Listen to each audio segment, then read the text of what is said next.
Presidente, eu quero agradecer ao presidente Omar Aziz, ao relator Renan Calheiros e a todos os deputados essa oportunidade. Eu acho que é uma oportunidade preciosa para discutirmos questões importantes em relação à pandemia e a salvar vidas, né? Eu quero dizer que até onde eu sei, né, a discussão aqui, a minha convocação se dá por opinião, por ter uma posição, né, que pode estar influenciando A ou B, né, mas é em cima de opinião. Normalmente as CPIs são sobre corrupção, né? Eu vejo aqui uma outra forma de fazer o debate, né? E eu acho importante, porque isso tem... A população brasileira precisa ouvir os dois lados. Hoje, a grande mídia só mostra um lado nessa questão da epidemia. É importante a gente ter essa oportunidade. Então, eu quero agradecer a esse convite. Como deputado, né, sou parlamentar como vocês, é claro que numa realidade um pouco distinta, né, da Câmara dos Deputados. Não estou como gestor, portanto, não tenho poder de decidir nada, né, em termos de executivo. E eu queria começar, meu presidente, me solidarizando com as vítimas, né? As vítimas, eu particularmente já sofri perdas pessoais, amigos muito queridos, né, nessa pandemia, parentes. Eu mesmo fiquei na UTI, né, nessa pandemia. Entendo a gravidade que ela tem, né, e gostaria de me solidarizar com as centenas de milhares de vítimas, não só no Brasil, do mundo, né? São quase 4 milhões de pessoas que já morreram, principalmente nos países mais desenvolvidos do mundo, que já vieram a falecer, né? Queria dizer também que eu me solidarizo com os meus colegas, as equipes de saúde que não saíram do fronte, inclusive tiveram perdas grandes, né, e que estão aí, né, lutando, médicos, enfermeiras, atendentes, auxiliares de enfermagem, né, técnicos. Eu acredito que isso também fez muita diferença em termos de salvar vidas no Brasil, né?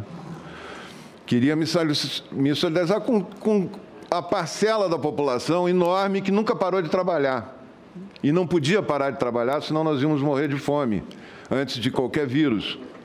Toda a cadeia do agronegócio, os caminhoneiros, né, todo mundo que trabalhou sem parar nesse período todo, né, e que sofreu com isso, eu queria também me cumprimentá-los e me solidarizar com eles, os funcionários públicos, né, as cadeias todas produtivas que nunca pararam, eu queria me solidarizar com eles. Quero dizer que nós estamos diante de uma força, de uma pandemia que é sempre devastadora. Eu passei, no meu período de vida, por 5 pandemias. A pandemia da gripe asiática, a pandemia da gripe Hong Kong, a pandemia da gripe russa, a pandemia da H1N1 e agora a pandemia da Covid, né, do coronavírus. E eu quero dizer que a convicção que eu tenho de estar aqui com vocês, de estar podendo participar desse momento importante, é de que todos nós estamos buscando salvar vidas aqui. Todos nós queremos salvar vidas. E eu acho que eu imagino que esse seja o tom do debate, porque nós temos um inimigo comum que é o vírus, né? E nós estamos lutando contra ele, né? Se é a melhor forma ou não, vamos discutir. Eu acho que essa é a função que nós temos aqui hoje. Se existisse, acho que não existe, eu queria já começar a colocar algumas questões que são levantadas. Se existisse vacina desde o início, ninguém estava discutindo nada, que nem existiria essa comissão, né? Se existisse vacina, eu sou defensor, acho que a vacina foi a grande revolução da saúde no mundo, né, na história humana, né, por salvar vidas, por eliminar doenças, né? A vacina é tudo. Nós tivemos... Agora, todas as pandemias, eu citei 5 aqui, nenhuma delas teve vacina desenvolvida a tempo e testada de forma adequada a tempo. Todas, a vacina veio depois. né? Essa é a primeira, e levou um ano a pandemia correndo para ter vacina, né? Então, essa história de querer antepor a tal de imunidade de rebanho, que é uma interpretação de alguns senadores aqui,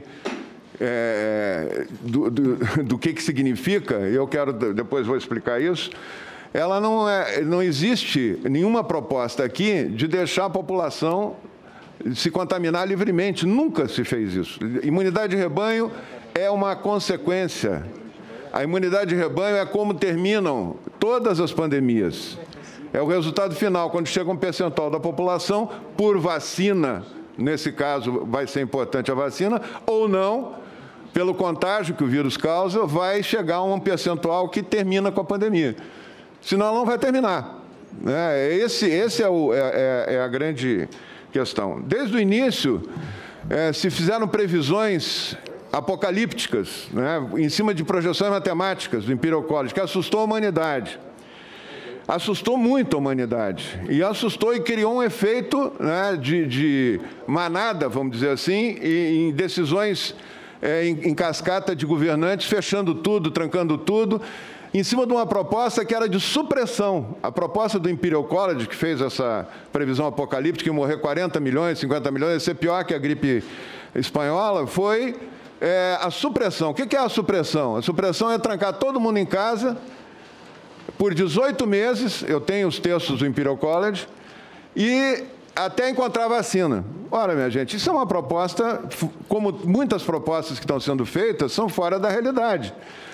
Se trancar todo mundo em casa 18 meses, as pessoas em um mês, 2 meses, vão morrer de fome. O mundo tem que funcionar para as pessoas se alimentarem, para ter assistência médica, para ter os serviços públicos mínimos, para ter segurança, para ter as coisas... A indústria não pode parar. Então, se criou um medo e um pânico, na verdade, né? A mídia ajudou a aumentar esse pânico em relação à epidemia. Quando eu sei que vou mostrar um monte de vídeos aí meus falando das previsões. Eu já quero antecipar aqui, dizendo para vocês que as previsões que eu fiz foi baseado não num estudo matemático apocalíptico, como foi o do Imperial College, mas nos fatos que existiam na época, em março, fevereiro e março. Quais eram os fatos, e assim se faz a ciência, quais eram os fatos concretos que existiam em fevereiro e março? Os fatos concretos que existiam em fevereiro e março era a epidemia da China. A China teve um surto completo. Ela começou, subiu e desceu e terminou.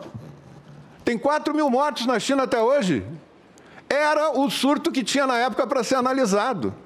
4 mil mortos num país de 1 bilhão e 400 milhões de habitantes nos levou à ideia de que não seria uma coisa tão grave. Mesmo que aconteceu com o surto da Coreia, 185 mortos, do navio Diamond Princess, 7 pessoas morreram em 3.500. Esses eram os dados, esses eram os fatos que tinham na época. Isso levou muita gente a fazer um julgamento otimista. O Drauzio Varela, doutor Drauzio Varela, que nós tanto vemos na televisão, fez um pronunciamento dizendo que era uma gripezinha. Esse termo quem cunhou foi ele. Eu nunca falei que era uma gripezinha, mas ele cunhou esse termo, né? E ele disse, não, e as crianças não irem para a aula é ruim, olhem a China. Ele pega o exemplo da China, na época. Olhem a China. A China... e realmente, durante toda essa pandemia, as crianças praticamente não foram muito poucas crianças foram vitimadas, que não foram vitimadas mais pelas outras infecções do que pela Covid. Os países que não fecharam, como a Suécia, a Coreia, Japão, praticamente não tiveram mortes de crianças, tiveram muito pouco dano para as crianças. E nós estamos, o Brasil, recordista mundial de tempo sem aula presencial. Eu afirmei, então, que essa pandemia estava sendo comandada pelo medo e não pela ciência. Foi essa a discussão. É claro que as novas cepas, né, os prazos que nós tínhamos pensado, que todas as pandemias cumpriram, de 14 semanas, 15 semanas, foram aumentados pelas novas cepas. Qual é a ideia quando não existe vacina, não existe nada? O que acontece quando se há um contágio, chega a um determinado percentual, a epidemia começa a declinar e termina, né? Esse percentual, que pode ser com as pessoas trancadas em casa, como foi no Brasil, né? Nós estamos com 500 mil mortes no Brasil, é bom que se diga, com as pessoas em sistema de lockdown e quarentena dos governadores. Dos governadores. O Supremo Tribunal, no dia 15 de abril, o Supremo Tribunal Federal, do ano passado, limitou o poder do presidente de interferir nessas decisões. Todos os governadores decidiram por fazer quarentena, lockdown, fica em casa, isolamento social, né? Então, essas 500 mil mortes não estão acontecendo num outro país, que o presidente podia decidir tudo, né? Estão acontecendo num país, e os que estão nos vendo podem dar testemunho disso, em qualquer estado da federação, eles ficaram limitados pelos governadores. Pelos governadores, pelas decisões dos prefeitos. Aí o prefeito de Araraquara já fazendo o 3º lockdown, que comparando com Chapecó, que não fechou mais, não tem impacto nenhum, não tem diferença nenhuma. Os países, um ano de pandemia foi feita mostrando 32 trabalhos publicados durante o ano e no final do ano comparando países que não fecharam, como a Coreia, Japão e Suécia, com países que fecharam, mostrando que não tem nenhum impacto fazer o lockdown e a quarentena. E o motivo é simples. O motivo é óbvio, que só não vê quem não está interessado em ver. As pessoas ficarem em casa, fechar o comércio e botar a culpa da lojinha, quando toda a produção industrial está tudo funcionando, milhões de pessoas saem todo dia para trabalhar porque são serviços essenciais. Os serviços essenciais, minha gente, o agronegócio inteiro, é a saúde inteira, é todos os serviços públicos, é toda a construção civil, é a indústria automobilística. Isso aí é mais da metade da força de trabalho brasileira. Sai todo dia e volta para casa, então não tem isolamento. Se as pessoas saem e voltam, elas podem trazer o vírus. E é assim que está acontecendo. Aí encontram, a lojinha está fechada, o trabalhador informal está trancado em casa, passando fome. Se não fosse essa ajuda emergencial que o presidente fez aí, com o apoio do Congresso, nós teríamos aí o caos, porque ninguém vai morrer de fome trancado em casa, né? Então, o que nós nos deparamos é que na aglomeração em ambiente fechado, esse sim é o grande lugar de contágio, aglomeração em ambiente fechado, acontece em todas as casas. As pessoas chegam em casa, inclusive com a orientação canhestra que é dada, né, pela própria televisão, tira a máscara quando chega em casa. Anda sem máscara em casa. Não que eu estou defendendo que use máscara em casa, mas em situações especiais tem que usar, né, quando está tratando com alguém de risco. Eu quero chamar a atenção só para um dado aqui que, para mim, justifica. Se isolamento funcionasse, não morria ninguém em asilo. Os asilos foram o lugar de maior número de mortes no ano de 2020. 40% das mortes dos Estados Unidos, 46% foi em asilo em 2020.